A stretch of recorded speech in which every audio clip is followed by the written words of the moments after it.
Le Royal Garden de Gilly a vu le jour en mai 2016, lors de la fête du quartier. Un an plus tard, l'équipe Comcombre découvre ce potager partagé aux ramifications particulières. Ce jardin est drainé par les liens sociaux et culturels font de lui une oasis de tranquillité. Il offre une véritable bouffée d'oxygène à ses riverains.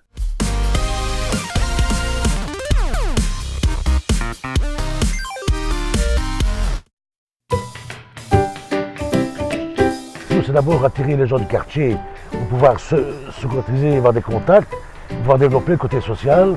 C'est plutôt une oasis qu'un jardin partagé. Parce qu'on n'a pas assez de production pour voir, parce que l'idée c'est de partager avec les gens. C'est plutôt partager les idées, le calme, etc. Il est important pour nous de défendre ce type de projet.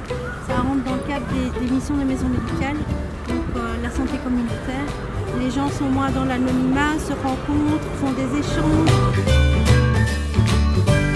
Tout le monde, on a tout accepté, quelle que soit la religion, n'importe quoi, des jeunes, des vieux, c'est ouvert à tout le monde. Et si quelqu'un, par exemple, vient et dit « moi je voudrais créer un bac », mais il n'y a pas de problème. C'est les enfants qui ont mis beaucoup les radis, les oignons, les échalotes, tout ça.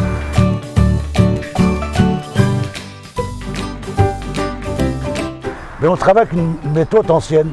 On travaille par exemple sur une ligne, on ne travaille pas que des poireaux. On met des oignons.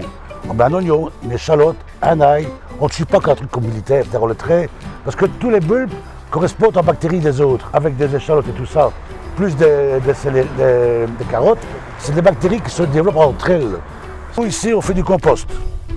Tout ce qu'on récupère vient ici. On donne un seau comme ceci et on donne aux gens. Et les pures de bananes, etc., pommes de terre, carottes, déchets, on prend tout. Ils nous les apportent et on fait notre terreau. Ici, il n'y a pas de produits. Je ne vais pas dire le mot bio parce que je n'aime pas, mais c'est naturel. On récupère le vélo, les roues, on retire, et hop, enfin c'est Jojo qui s'en occupe, et voilà qu'on a une petite serre, et ça va au-dessus. Regardez. Voilà, c'est parti, on a la petite serre. 0 francs, 0 centimes. Ici par l'instant, on a fait des essais dans une petite serre. C'est des petites fleurs maintenant, c'est solifleurs, et récupération de bouteilles. On travaille d'abord par sélection ancienne.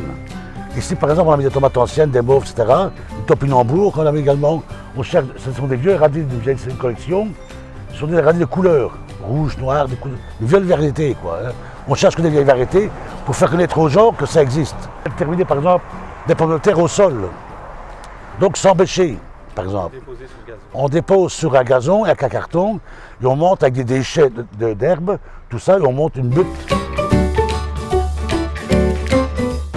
On a décidé de montrer aux gens qu'on pouvait manger autre chose que ce qu'on trouvait habituellement. On peut manger de l'ortie, on peut manger du trèfle, on peut manger de la pâquerette en salade, on peut manger des pissenlits, des plantains, tous les plantains sont comestibles.